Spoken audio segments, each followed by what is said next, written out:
বর্তমান বৈশ্বিক প্রেক্ষাপটে জ্বালানি তেলের বাজার অত্যন্ত অস্থির এবং সংকটময় একটি সময়ের মধ্য দিয়ে যাচ্ছে। জ্বালানি নিরাপত্তার এই স্পর্শকাতর সময়ে অবৈধ ইউনূস সরকারের বর্ধিত সংস্করণ হিসেবে পরিচিত তারেক রহমান সরকার এমন একটি দুর্ভাগ্যজনক সময়ে ক্ষমতায় এসেছে যখন দেশের অভ্যন্তরীণ অবকাঠামোর সঠিক ব্যবহার এবং দূরদর্শী আন্তর্জাতিক চুক্তির অভাব পরিস্থিতিকে আরো জটিল করে তুলেছে। একদিকে দেশে হাজার হাজার কোটি টাকা ব্যয়ে নির্মিত আধুনিক তেল খালাস ও মজুদ অবকাঠামো অব্যবহৃত অবস্থায় পড়ে আছে, অন্যদিকে বাধ্য হয়ে আন্তর্জাতিক ভূ রাজনীতির জটিল সমীকরণে প্রবেশ করে তৃতীয় দেশের মাধ্যমে তেল আমদানির চেষ্টা চলছে। ঠিক এই প্রসঙ্গেই উল্লেখ করতে হয় যে পূর্ববর্তী আওয়ামী লীগ সরকারের সময়কালে গৃহীত দূরদর্শী জ্বালানি নীতি এবং অবকাঠামো উন্নয়নের কৌশলগত প্রজ্ঞা আজকের এই সংকটকালে আরো স্পষ্ট হয়ে উঠেছে। শেখ হাসিনার নেতৃত্বে সরকার যখন দেশের জ্বালানি নিরাপত্তাকে শক্তিশালী করার জন্য দীর্ঘমেয়াদী পরিকল্পনা নিয়ে এগিয়েছিল, তখন দেশের ভারত বিরোধী একটি গোষ্ঠী প্রতিটি উদ্যোগের বিরোধিতা করেছিল। কিন্তু আজকের পরিস্থিতি প্রমাণ করছে যে বাংলাদেশের জ্বালানি নিরাপত্তার স্বার্থে ভারতের সঙ্গে ভারসাম্যপূর্ণ এবং পারস্পরিক সুবিধাজনক অংশীদারিত্ব গড়ে তোলা কতটা প্রয়োজনীয় ছিল। আওয়ামী লীগ সরকার এই অঞ্চলের ভূরাজনৈতিক বাস্তবতা মেনে নিয়ে একটি বাস্তবসম্মত এবং দেশের স্বার্থে পররাষ্ট্রনীতির অনুসরণ করছিল, যার ফলে জ্বালানি খাতে কেবল উন্নত অবকাঠামো নির্মাণ করাই নয়, বরং আঞ্চলিক সহযোগিতার মাধ্যমে সরবরাহ নিরাপত্তা নিশ্চিত করার ভিত্তি তৈরি হয়েছিল। সাগরে বড় জাহাজ থেকে সরাসরি পাইপলাইনে তেল খালাস এবং পরিবহন করার জন্য কক্সবাজারের মহেশখালীতে ৮,০০০ কোটি টাকার বেশি খরচে নির্মিত সিঙ্গেল পয়েন্ট মুরিং বা এসপিএম বা ভাসমান বয়া প্রকল্পটির দিকে দৃষ্টি দিলে আওয়ামী লীগ সরকারের দূরদর্শিতার একটি উজ্জ্বল নিদর্শন পাওয়া যায়। এই বিশাল প্রকল্পের নির্মাণ কাজ ২০২৪ সালের প্রথম দিকে সমাপ্ত হওয়া সত্ত্বেও জুলাই সন্ত্রাসের পর ক্ষমতায় আসা অবৈধ ইউনূস সরকার এবং পরবর্তীতে তার বর্ধিত সংস্করণ তারেক রহমানের সরকার কেবল পরিচালনাকারী ঠিকাদার নিয়োগ করতে না পারার কারণে এটি আজও বাণিজ্যিকভাবে চালু করা সম্ভব হয়নি। এই প্রকল্পের আওতায় মহেশখালীতে প্রায় ১০০ একর জায়গার উপর পাম্পিং স্টেশন এবং ৬টি বিশাল স্টোরেজ ট্যাঙ্ক নির্মাণ করা হয়েছে। এর মধ্যে ৩টি ক্রুড অয়েল বা অপরিশোধিত তেলের জন্য এবং ৩টি ডিজেলের জন্য নির্ধারিত। এই ট্যাঙ্কগুলোতে সব মিলিয়ে ২ লাখ টন তেলের মজুদ সক্ষমতা রয়েছে, যা দিয়ে দেশের বর্তমান চাহিদার প্রায় ১ মাসের ক্রুড অয়েল এবং ১ সপ্তাহের ডিজেলের মজুদ রাখা সম্ভব। চীনের সঙ্গে সরকার টু সরকার বা G2G চুক্তির আওতায় আওয়ামী লীগ সরকারের আমলে এই অত্যাধুনিক প্রকল্প বাস্তবায়িত হয়েছিল।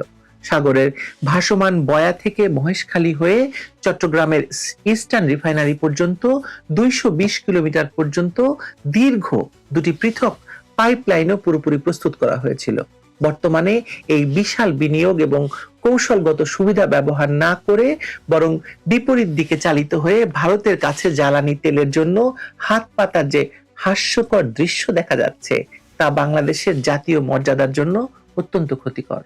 ১ লাখ টন ক্রুড অয়েল খালাস করতে যেখানে সাধারণ পদ্ধতিতে ১১ দিনের মতো সময় লাগতো, সেখানে এসপিএম পাইপলাইনে মাত্র ৪৮ ঘন্টার মধ্যে সমপরিমাণ তেল খালাস এবং পরিবহন করা সম্ভব। প্রকল্প সংশ্লিষ্টদের মতে এটি পূর্ণমাত্রায় চালু হলে বছরে প্রায় ৮০০ কোটি টাকার সমপরিমাণ বৈদেশিক মুদ্রা সাশ্রয় হওয়ার কথা। এমনকি ইস্টার্ন রিফাইনারির বর্তমান পরিশোধন ক্ষমতা ব্যবহার করলেও বছরে অন্তত ৫০০ কোটি টাকা বাঁচানো সম্ভব হতো। জ্বালানি বিশেষজ্ঞদের মতে বর্তমানের মতো একটি বৈশ্বিক সংকটকালে এই প্রকল্প চালু থাকলে লাইটারেজ জাহাজের অতিরিক্ত জ্বালানি খরচ এড়ানো যেত, পরিবহনজনিত সিস্টেম লস বা অপচয় কমানো যেত এবং পরিবেশের সুরক্ষা নিশ্চিত করা যেত। সবচেয়ে বড় কথা, ২ লাখ টনের মজুদ সক্ষমতাকে একটি কৌশলগত বা স্ট্র্যাটেজিক মজুদ হিসাবে ব্যবহার করে দেশের জ্বালানি নিরাপত্তাকে সুসংহত করা যেত। ভারত বিরোধী রাজনীতির কুৎসিত চেহারা এই সংকটকালে স্পষ্ট হচ্ছে আরো। যারা আওয়ামী লীগ আমলে ভারতের সঙ্গে যে কোনো ধরনের অর্থনৈতিক বা কৌশলগত সহযোগিতাকে দালালি বলে আখ্যায়িত করতেন, আজ তারাই নিঃশব্দে ভারতের কাছে জ্বালানি তেলের জন্য আবেদন করছেন, নিবেদন জানাচ্ছেন। এই দ্বিচারিতার পেছনে রয়েছে বাংলাদেশের একটি অংশের গভীর মানসিক দৈন্যতা, যারা দেশের সার্বভৌমত্ব এবং স্বার্থের চেয়ে রাজনৈতিক প্রতিহিংসাকে বেশি গুরুত্ব দেন। আওয়ামী লীগ সরকার যখন ভারতের সঙ্গে পারস্পরিক সুবিধার ভিত্তিতে জ্বালানি সহযোগিতার চুক্তি করেছিল, তখন এদের আক্রমণের মাত্রা ছিল তীব্র। কিন্তু আজ যখন দেশের সংকটকালে একই ভারতের কাছে সহায়তা চাইছে, তেল সহযোগিতা, জ্বালানি সহযোগিতা, তখন এদের কণ্ঠ নিস্তব্ধ। এরা একদম বোবা হয়ে গেছে।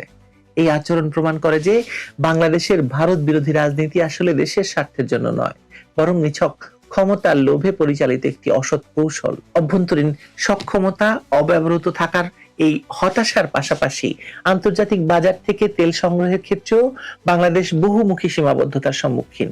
এই সীমাবদ্ধতার কারণে ডিজেল, অকটেন এবং জেট ফুয়েলের জন্য পরিশোধিত পণ্যের জন্য বাংলাদেশকে আমদানির উপর অত্যধিক নির্ভর করতে হয়, যা বৈদেশিক মুদ্রার রিজার্ভের উপর ব্যাপক চাপ সৃষ্টি করে। এই পরিস্থিতি সামাল দিতে জ্বালানি বহুমুখীকরণের কৌশল হিসাবে তারেক রহমানের সরকার এখন ভারতের মাধ্যমে রাশিয়ার অপরিশোধিত তেল শোধন করে তা দেশে আনার একটি চুক্তির পথে এগোচ্ছে। প্রস্তাবিত এই সরকার টু সরকার বা G2G ব্যবস্থায় ভারত বাংলাদেশের হয়ে রাশিয়ার তেল আমদানি করবে, নিজেদের রিফাইনারিতে তা শোধন করবে এবং পরিশোধিত পণ্য বাংলাদেশে রপ্তানি করবে। এই প্রক্রিয়ার সঙ্গে আন্তর্জাতিক ভূরাজনীতি এবং পরাশক্তিগুলোর স্বার্থ ওতপ্রোতভাবে জড়িত। বিশ্ববাজারে তেলের দাম স্থিতিশীল রাখতে আমেরিকা ইতিমধ্যেই ভারতকে রাশিয়ার তেল কেনার ক্ষেত্রে ছাড় দিয়েছে বলে জানা যায়। মজার ব্যাপার হচ্ছে, যুক্তরাষ্ট্রের এই নীতির কারণে ভারতীয় শোধনাগারগুলো নিজেদের অপরিশোধিত চাহিদার একটি বড় অংশ রাশিয়া থেকে মিটিয়ে থাকে। মার্কিন যুক্তরাষ্ট্রের অতীত শুল্ক নীতির নানা উত্থান পতনের পরও বিশ্ববাজারের বাস্তবতা মেনে নিয়ে এই ছাড় দেওয়া হয়েছে। এই সুযোগকে কাজে লাগিয়ে বাংলাদেশও কূটনৈতিক পর্যায়ে আবেদন জানিয়েছিল, যাতে তাদেরও বিকল্প উপায়ে বিশ্ববাজার থেকে স্থিতিশীল মূল্যে জ্বালানি সংগ্রহের সুযোগ দেওয়া হয়।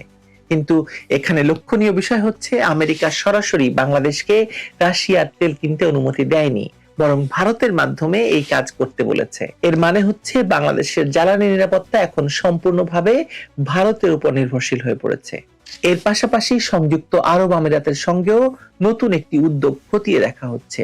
কিন্তু ইতিমধ্যেই আমিরাত থেকে আমদানি করার একটি ভেসেল বা একটি জাহাজ আটকে দিয়েছে হরমুজ প্রণালীতে ইরান। প্রযুক্তিগত, আর্থিক এবং বাণিজ্যিক দিক মূল্যায়নের জন্য ইতিমধ্যে একটি কারিগরি কমিটিও গঠন করা হয়েছে। মূলত মধ্যপ্রাচ্য নির্ভরতা কমানো এবং নিজস্ব শোধন সক্ষমতা সীমাবদ্ধতা কাটিয়ে ওঠার বৃহত্তর নীতির অংশ হিসেবেই এই কৌশল গ্রহণ করা হয়েছে বলে সরকারের পক্ষ থেকে বলা হচ্ছে। তবে জ্বালানি বিশ্লেষকদের মতে একটি বা দুটি নির্দিষ্ট সরবরাহকারী দেশের উপর দীর্ঘমেয়াদে অতি নির্ভরতা বড় ধরনের ঝুঁকির কারণ হতে পারে। বৈশ্বিক তেলের বাজার অত্যন্ত পরিবর্তনশীল হওয়ায় যে কোনো ভূরাজনৈতিক সংকট বা প্রাকৃতিক দুর্যোগের সময় ফোর্স মেজার বা অনিবার্য কারণ দেখিয়ে সরবরাহ বিঘ্নিত হওয়ার অতীত নজির রয়েছে। বর্তমানে ভারতের শিলিগুড়ি থেকে দিনাজপুরের পার্বতীপুর পর্যন্ত আন্তঃসীমান্ত পাইপলাইনের মাধ্যমে ডিজেল আমদানির জন্য আওয়ামী লীগ আমলেই একটি দীর্ঘমেয়াদী চুক্তি সম্পাদিত হয়েছিল, যা এখনো চলমান রয়েছে। কিন্তু সার্বিক জ্বালানি নিরাপত্তার জন্য একক কোনো দেশের উপর সম্পূর্ণ নির্ভরশীল হওয়ার বিপদ আজ স্পষ্ট হয়ে উঠেছে। সবচেয়ে হাস্যকর বিষয় হচ্ছে যে ভারত বিরোধী রাজনীতির নামে আওয়ামী লীগকে দেশ থেকে বিতাড়িত করা হলো। আজ সেই ভারতের কাছেই হাত পাততে হচ্ছে তারেক রহমানের সরকারকে।